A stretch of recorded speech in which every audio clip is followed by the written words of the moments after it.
The message had been sent in desperation.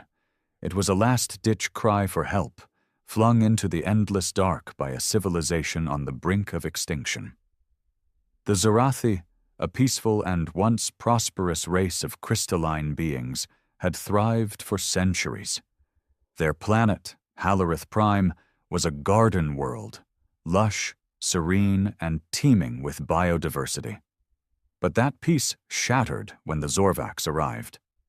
The Zorvax didn't come to negotiate. They came to conquer. In less than a standard cycle, entire cities were reduced to rubble. Their advanced orbital cannons cracked the crust of Halareth's moon, letting debris rain down like a divine punishment. Billions were gone. The Zorathi had nothing left.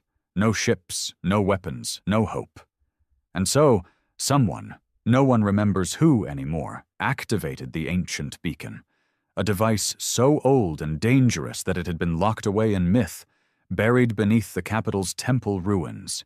Its creators were long extinct, its purpose mostly forgotten. But it still worked. When it powered on, it sent a signal on frequencies older than most modern empires. A simple message, carried in every known tongue. This world is lost. If there is any mercy left in the stars, help us. They didn't expect a reply. Not from the Empyrean coalition, who had already condemned them to die. Not from the trade unions, who cared more about their profits than lives. And definitely not from Earth. Earth, humanity, the Deathworlders. No one really knew what humans were anymore. Stories, mostly. Rumors of a species born from a hell world where nearly everything wanted to kill them. Toxic air, freezing poles, lava-spewing mountains, and endless deserts. Evolution had made them fierce. Technology had made them deadly. The last time they made an appearance in galactic affairs, they turned a minor border dispute into the fall of a major warlord. But that was centuries ago. Then they vanished, closed their borders, pulled out of the central systems, cut all diplomatic ties. The other species stopped asking questions. Best not to wake the sleeping beast, they said. And yet, it was the Deathworlders who answered. 7 days after the SOS went out, something tore through the void near Halareth Prime. At first, the Zorvax thought it was another asteroid. Then the scans came in. One ship. Colossal. Black. Silent. Then another. And another. Until the stars themselves seemed to vanish beneath a swarm of steel titans, armed with weapons no known civilization dared to use anymore. Kinetic rail drivers large enough to shoot continents in half. AI-guided swarms that feasted on circuitry, energy lances that danced through shielding like paper. The Deathworlders had arrived. But they didn't answer the call with diplomacy. They didn't offer evacuations. They didn't even ask who was right or wrong. They came to wage war. The first strike was on the Zorvac command station, orbiting Halareth's outer ring. No warning. One moment it was there, the next, a flicker of blinding white turned the sky into a second sun. The shockwave turned nearby asteroids into shimmering dust. The humans said nothing. They just kept coming. By the second day, the Zorvac ground forces tried to retreat. Their warships fled into slipspace corridors, only to find human warships already waiting. The Deathworlders had mapped their routes before striking. It wasn't war. It was annihilation. From the caves of shattered Halareth, the remaining Zorathi watched the heavens burn. Their children clutched their soft bodies tighter, humming the old songs of survival. No one knew if this was rescue or vengeance. But it was swift.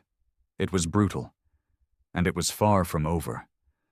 The question that lingered, whispered among survivors like ghost stories in the dark, wasn't, why did they help us? It was, what woke them up? The smoke hadn't even cleared when the ground began to tremble. The Zorathi huddled in their shelters beneath the ruins of their once glorious capital, unsure if the vibrations were more Zorvac bombardments, or something worse. The youngest among them cried in low-frequency keening, the sound resonating through the crystal-infused walls. Elders remained still, as if motion might invite more destruction. Then came the sound, a deep, pulsing hum. Not natural, mechanical, controlled. One of the lookout drones, an ancient spherical orb barely functioning, floated toward the surface from the shelter's access tunnel. Its sensor lights blinked erratically, struggling to adjust in the smoke-choked atmosphere. It hovered upward, through cracks in the ceiling, catching glimpses of what waited above. It froze, and then it screamed. Not vocally, but through a data burst so sharp and sudden it shorted out 2 relay nodes. The surviving Zorathi engineers scrambled to interpret the data, and what they saw made their crystal skin dull with shock. Humans. On the ground. They had landed. Tall, encased in obsidian armor that reflected no light. No insignias. No names. Only the dull crimson glow of their visors and the black, vulture-like ships behind them, anchored to the ground with talons that cracked bedrock. They moved with calculated silence. No shouts, no orders, only gestures. Units swept through bombed-out streets, not to kill, but to confirm something. Drones accompanied them, scanning every fallen structure, every melted archway of Zorathi history, as if cataloging the destruction. But the Zorvaks weren't entirely gone. From a half-collapsed spire across the valley, a mounted plasma turret roared to life, lighting the smoke-orange sky with streaks of deadly green. It aimed directly at the lead human squad. The Zorathi survivors flinched. The humans didn't. Instead, a small cylindrical object shot from one of the soldiers' arms, arcing lazily through the air.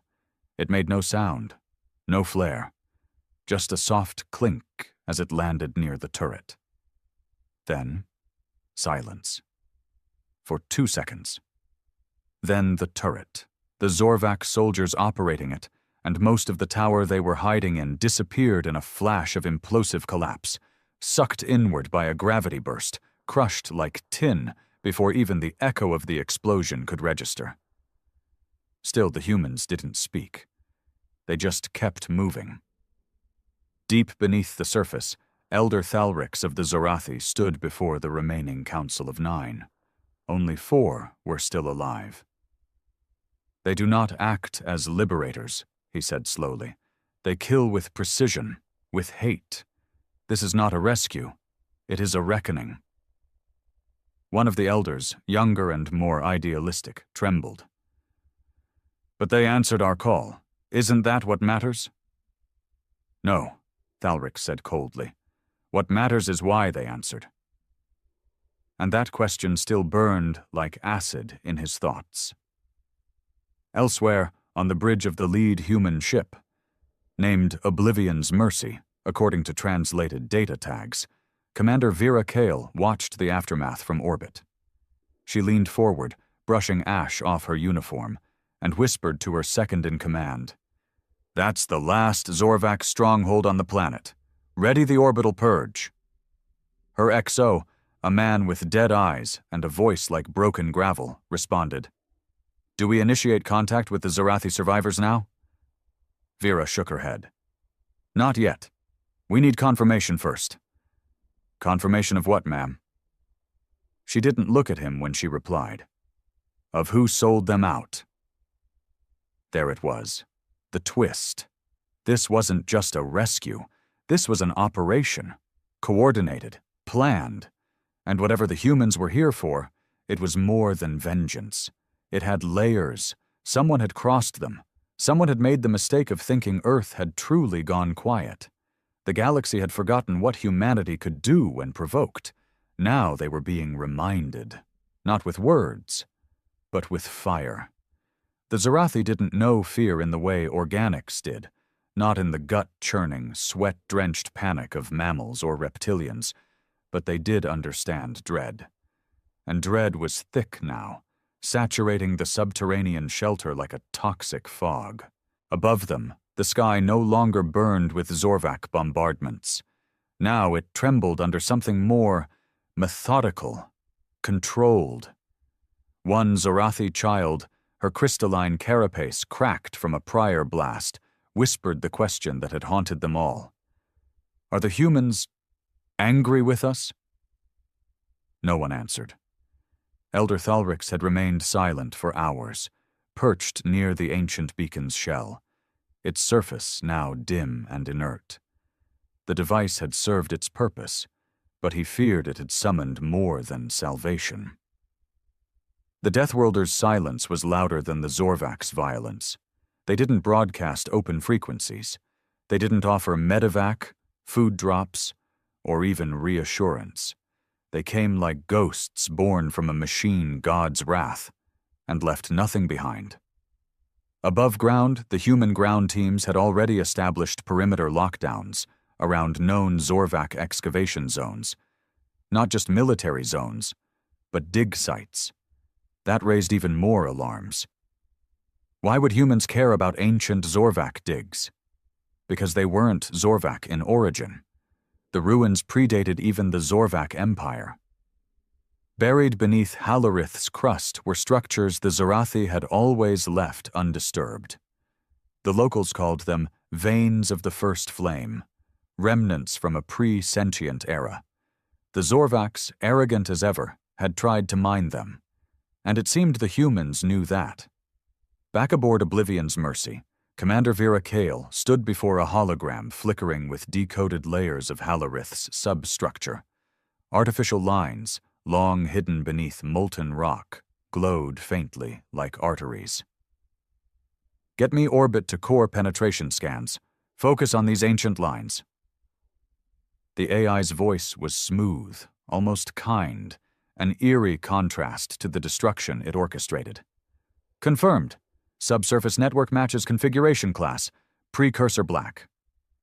Vera's brow tensed. She knew that code. Everyone in Earth's command core did. The precursor black sites weren't just old, they were restricted. Forbidden to touch. Forbidden to disturb. Because last time someone did, Earth lost an entire colony. That's what this really was. Not vengeance. Not a rescue. Not even war. It was containment. Far below, Thalrix finally gathered the courage to issue a direct transmission. Against the advice of his surviving council, he accessed the ancient Zorathi relay stones, still functional under layers of dust and history. He spoke in galactic standard. Loud, clear, desperate. To the humans who now walk our skies and burn our soil, this is Elder Thalrix of the Halorith Zorathi. I speak not as a leader, but as a survivor. We summoned help, and you came. But we do not understand your purpose. We ask only this. Are we your enemy? There was no reply for a full hour. Then the humans answered, not with a message, with a transmission, a burst of decrypted Zorvak logs, thousands of hours of footage, surveillance, communications, field reports, all funneled to Thalrix's ancient terminal in a single flash. His eyes widened as he scrolled through them. The Zorvaks hadn't come to Halorith for conquest. That was just the cover. They had found something buried, something that spoke in codes older than stars. And worst of all, someone gave them the coordinates. From the decrypted data, the origin tag was clear.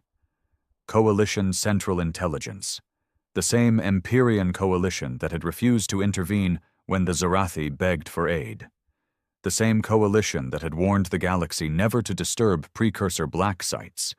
They had broken their own laws. They had sent the Zorvaks to dig where they themselves dared not. And when things spiraled out of control, they let the Zorathi burn, because it was easier to cover it up. Thalrix's voice cracked into static. Oh, gods. That's why the humans came. Not to save anyone, not to destroy the Zorvaks, but to bury the secret, and anyone who uncovered it.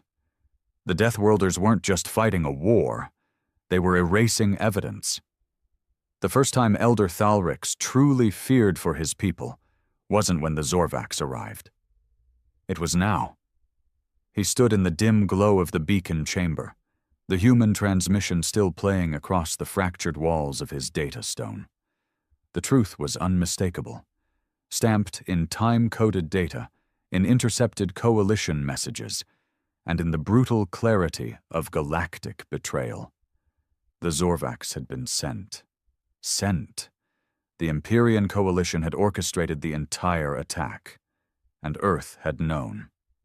He stumbled backward, gripping a support pillar as his legs trembled beneath him. The revelation echoed through his mind like a scream underwater.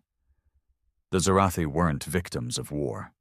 They were the cleanup site of a galactic conspiracy. Above, the humans were sweeping the last of the Zorvac resistance from the cratered ruins of the capital. Drones flew in precise patterns, scanning not for survivors, but for data fragments. Black-armored soldiers moved through libraries, archives, and subterranean vaults, not rescuing, not assisting, erasing. Back aboard Oblivion's Mercy, Commander Kale watched the operation unfold in silence. She had spent 2 decades in Earth's Black Ops wing. She'd seen what happened when someone uncovered a precursor black site. The madness that followed, the distortion fields, the whispers in the deep data streams. She'd buried a colony of 140,000 with her own hands once. Hallerith was worse. This wasn't just a dig site. The Zorvax had activated something. The seismic data showed rising pulses, like a heartbeat, coming from beneath the crust. Faint, rhythmic, and artificial. "Ma'am," her comms officer said, voice tight. "Drone teams report a gate structure 300 meters below Sector 5. Massive, inert. But it's waking up." Kyle stared at the screen. Her jaw tightened. "Prep the fusion core. Full planetary sterilization protocol." The officer hesitated. "That will wipe out the Zarathi." Kale didn't blink. "They're already dead. They just don't know it yet."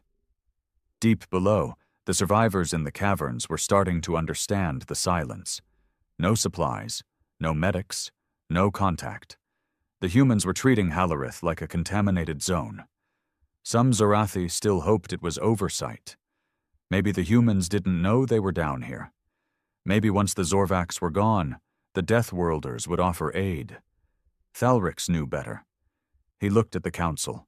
Only 2 other elders now, their crystalline forms dulled by grief, and spoke with hollow certainty. "They're going to destroy the planet." The younger elder gasped. "But why? The Zorvax are defeated." "No." Thalrix raised the data stone, letting it project the flickering gate beneath the surface. "It's not about the Zorvax. It's what they uncovered. The precursor site. It's active." "And you think the humans want to destroy it?"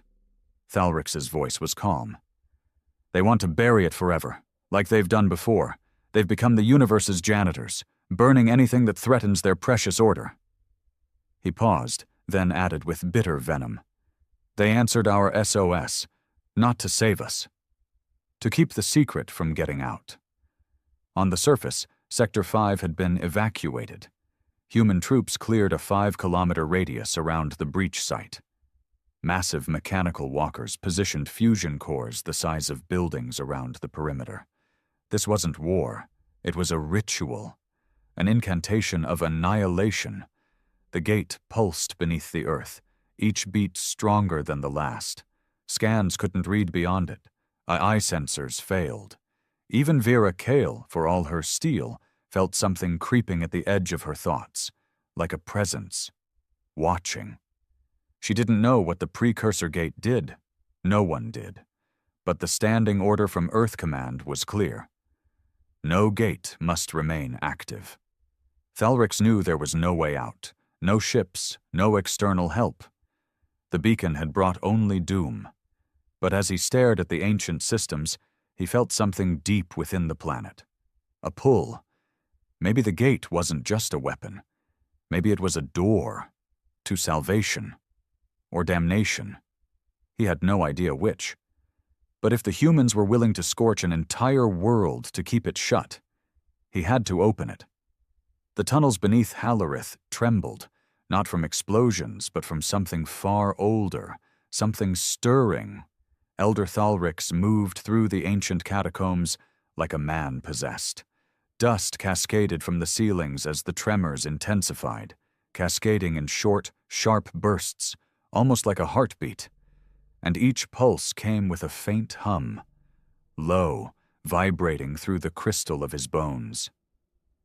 The other survivors followed him, not because they understood, but because they had nothing left. The surface was a kill zone. The humans weren't coming to save them, and the only remaining path led deeper, toward the gate. The structure, visible now through broken layers of earth and stone, wasn't built in any recognizable geometry. It hurt to look at. The angles were wrong, shifting subtly when you weren't watching them. Its surface shimmered, not with light, but with a memory of light, as though it was reflecting something that hadn't happened yet. It didn't speak, but every mind in that chamber felt it. Curiosity, hunger, awareness. Thalrix approached cautiously. His steps slowed as he drew within meters of the massive arch. Symbols flickered across its edge, symbols he didn't know he knew. They resonated deep inside his skull like a forgotten lullaby. One phrase surfaced in his mind, unbidden and terrifyingly clear. Do not awaken what cannot forget. But it was already too late. On the surface, Commander Vera Kyle stood atop the primary detonation command rig. The 3 fusion cores were in position. Each was capable of vaporizing an entire continent. All units clear of Sector 5, her XO reported. Gate site is primed for sterilization. Kyle stared at the trembling Earth. Sensors screamed static. Drone feeds collapsed one by one. Something inside the gate was interfering now. Not passively, it was resisting. She tapped into the command network, connecting to Earth Command through the tight beam relay. We're ready, she said. Final confirmation? The voice on the other end was cold. Male, authoritative. Confirmed. Do not let the signal breach containment. Burn the gate. Burn the planet. Leave no record. Kyle closed the channel. This was what the Deathworlders did best. Not diplomacy, not peacekeeping. Erasure. Thalrix stood before the gate as it pulsed with something close to life. He didn't know how to open it. But he also didn't need to. It was already reacting. The ancient crystal lattice embedded in his chest, a remnant of the Zarathi's earliest evolution, began to glow faintly. The same glow that had once bonded them to Hallerith, when they believed their species had been chosen by something beyond comprehension. A voice, not heard, but felt, whispered across his consciousness. You are not ready, but you are desperate. He fell to his knees, overwhelmed. The others recoiled, their faces twisted in silent horror as the gate's surface began to fold inward, like space itself was turning inside out, not opening, peeling, and through that impossible seam they saw something. Shapes, movement, things that twisted and writhed not in space, but in concept. Ideas given monstrous form. One of the survivors screamed and fell, clutching their head. Another started laughing, loud, wild, and wrong. Thalrix gritted his teeth. I didn't come for power, he whispered through bloodied lips. I came because they betrayed us, because the humans will kill us anyway, because there is no place for us now. The gate listened. The shapes behind the veil paused. Then one of them stepped through. It didn't move like anything that should exist. It unfolded into space, its body a contradiction, its form changing with every blink. But it didn't attack. It simply watched. And then it spoke, not in words, not in sound, but in understanding. We remember Earth. Alarms screamed aboard Oblivion's Mercy. Every monitor on the bridge flickered into static. Kyle turned to her comms officer, but he was staring at the display, wide-eyed. "Ma'am, something is coming through the gate." "What kind of something?" she snapped. He didn't answer. The feed stabilized for just a second, and Kyle saw it, that thing, that shape. And then she understood. The sterilization wasn't just protocol. It was fear. The gate didn't hide power. It hid retribution. The shape that emerged from the gate was silence incarnate. Not quiet. Silence. The kind that made your ears ring, made your thoughts slow, made the world seem paused. It didn't walk. It didn't float. It simply was, like a concept made flesh. Geometry bent near it, colors dulled, and time felt uncertain. And in its presence, Elder Thalrix no longer felt like a survivor. He felt like a child standing before the memory of a god. The others had fallen to their knees, unable to process what they were seeing. One of the younger Zarathi started sobbing, not with sadness, but relief. Something ancient, something buried deep in their crystalline biology, recognized the being. The gate pulsed once more behind it, then shut with a silent ripple. Whatever connection it had formed was now sealed, and what had come through was staying. The being turned its impossible face toward Thalrix. He didn't hear words, but he felt a presence brush against the edges of his mind, sifting through memories, pain, and betrayal. And then a single, unified thought formed. They lied to you. About us, about everything. Thalrix fell forward, breath catching in his throat. "What? Are you?" he rasped. "We are the price of forgetting." Above ground, Oblivion's mercy was chaos. The seismic pulses had stopped, but not because the threat was gone. Scanners were completely blind, comms were scrambled, and every soldier on the surface began receiving the same thing on their HUDs. A message. Unprompted. Unwelcome. "Earth remembers the crime." Vera Kale stood frozen on the command deck, eyes fixed on the central monitor. The transmission had hijacked her system. A crude, pulsing symbol was displayed. A triangle folding into itself, over and over, endlessly. "Where is this coming from?" she barked. "From inside the gate site," her officer replied. "It's broadcasting through every frequency. Subspace, tachyon, even visual spectrum. We can't block it. We can't trace it." Kale's face tightened. She activated the override on the fusion cores. "Manual detonation," she ordered. "Now." But the interface wouldn't respond. Error after error. Denied access. Code scrambled in real time. And then, one final denial, written in stark, simple script. "You've been seen." Kyle backed away from the console. She wasn't afraid of death.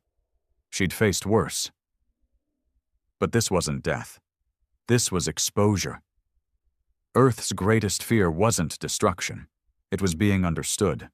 The gate was doing exactly that, showing itself, showing them. Below, the being moved through the Zarathi like a ghost through memories. It didn't speak in commands. It didn't promise salvation. It simply gave them something they hadn't felt in years: context. Flashes of history danced through Thalrix's mind. Images of ancient civilizations torn apart by fear, of the first Deathworlder explorers who found these gates and sealed them, not to protect others, but to hide what they had done. Humanity had once touched something far beyond comprehension, not gods, not demons, but an awareness that expected responsibility, balance, but Earth, being Earth, feared anything it couldn't control. So it ran. It burned. It buried the gates and silenced the truth. Then it rewrote the past. And now the gate was open again, not to conquer, but to remind. Back on the bridge of Oblivion's mercy, Kale gave the final order. "All ships, retreat, full fleet. Fall back to the lunar divide and await further orders." The fleet began to move, reluctantly. But Kale remained, standing alone as the last dropships lifted away. She didn't run. She knew what came next wasn't survival. It was reckoning, and Earth would feel it, because the galaxy had changed. The lie was exposed. The thing they feared most, their secrets, were now in motion. In the ruins of Halarith, the strange being turned one final time to Thalrix. The gate will stay shut unless Earth returns. And with that, it dissolved, not vanishing, but folding itself back into the soil, into memory. The ground was quiet. The tremors ceased, but above, satellites began to blink. All across the galaxy, ancient gates long thought dead began to flicker. One by one, they were waking up. The stars had changed. Every deep space observatory from the Orion Belt to the outer confluence was picking up the same impossible signal. Synchronized pulses from ancient precursor gate structures. Gates thought dead, buried, sealed by generations of fear and lies. Now, they were all online. Across 100 systems, ancient ruins pulsed with light older than recorded time. Colonies built atop them began to tremble. Civilizations that had forgotten the truth were now standing on the edge of it, terrified by the same hum that echoed across Halarith days before. And Earth?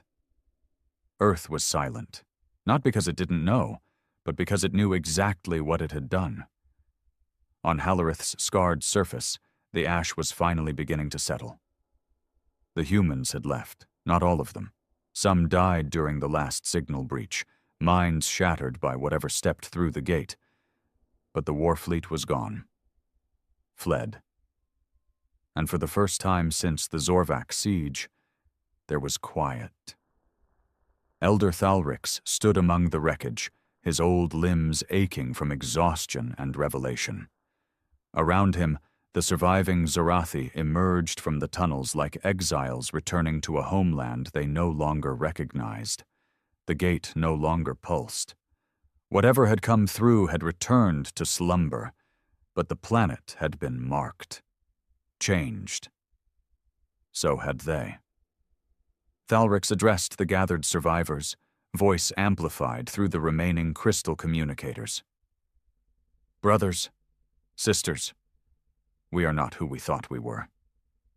He lifted a hand, revealing the etched shard embedded in his chest, now glowing faintly. We are not just victims. We were witnesses. And now we are the keepers of something Earth tried to destroy. There were murmurs, some fearful, some angry, others just numb. But no one interrupted him. Not now. Earth feared what lay beneath this soil, he continued, so much that they came not with aid, but with fire, because they knew that what was buried here, what the Zorvaks uncovered, would reveal their betrayal. He gestured toward the silent gate behind him. But what they feared has changed. It has chosen not to destroy us. Not yet. It gave us knowledge, and that makes us dangerous. He let the words hang, not as a threat, but as a truth. Far beyond Halarith, in the throne spires of the Empyrean Coalition, panic was a currency now traded in secret meetings and encrypted bursts. Earth had gone completely dark. No communications, no justification, no explanation for the withdrawal from Halarith. Only whispers. Rumors of a gate opening, of something stepping through. The Council demanded answers. But Earth offered none. Its ambassadorial channels were offline, its embassies closed. It had become a shadow again, just like after the Venari collapse, when it erased an entire moon to hide the first gate. Now it was happening again. But this time, too many had seen. The Zorvaks were gone. The Deathworlders had retreated. But the truth was still out there, and it was moving. Deep inside a black site buried beneath Earth's old lunar surface, High Command operatives stared at a hollow map blinking with red points of light. Each point was a gate. Each gate was active. "We've lost containment," one of the analysts whispered. General Halberd, The man overseeing the Earth defense protocols nodded grimly. Then we initiate Tier 0. A technician hesitated. Tier 0 is planetary strike authorization. Sir, that includes dozens of inhabited worlds. Halberd cut him off. If those gates open, we don't have dozens of worlds. We have none. Silence. Then, reluctantly, the technician complied. Back on Halarith, Thalric stood alone at the base of the gate, wind whipping across the ruined plain. He knew what would come next. Earth would not let this go, but they couldn't stop it anymore, because this wasn't a threat that could be bombed, sterilized, or forgotten. This was memory incarnate, and across the stars others were waking up too, other worlds, other peoples, civilizations that once trembled before Earth's wrath were now receiving the same pulses, the same knowledge, the same choice. Stay silent, or remember. The Deathworlders had answered the SOS with war. But now, the gates were answering, and they weren't sending warships. They were sending truth. The final dawn on Halarith was not one of peace. It was one of understanding. The sky had gone quiet, no longer split by missiles, dropships, or fusion detonations. The clouds rolled slowly across the broken skyline, as if the planet itself was exhaling after centuries of being held hostage. First by the Zorvax, then by the humans, and finally by the ancient truth that had waited patiently beneath its crust. Elder Thalrix stood at the gate's edge, looking out across the ruined capital. Where once towers of crystal and beauty stretched toward the heavens, now there were only scorched bones of architecture. But the Zorathi weren't rebuilding yet. They were listening. The gate no longer pulsed. It no longer hummed. It simply was. A relic, a monument, a warning. Since the being returned to wherever it came from, Thalrix had felt no more tremors, no more voices in his mind, no more visions of humanity's crimes. But he felt a new weight settle on him. Responsibility. The kind that didn't come from survival, but from knowledge. The kind that demanded you do more than just live. It demanded that you remember. Across the stars, things began to shift. Worlds once silenced by fear of Earth's retribution now found strength in shared understanding. The broadcast from Halarith's gate, brief, fragmented, but undeniable, had been captured by rogue elements in dozens of systems.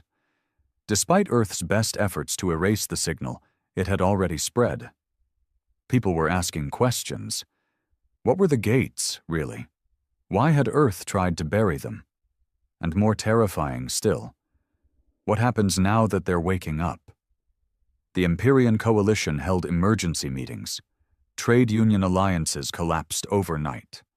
And still, Earth remained silent, withdrawn, not because it was retreating, because it was preparing.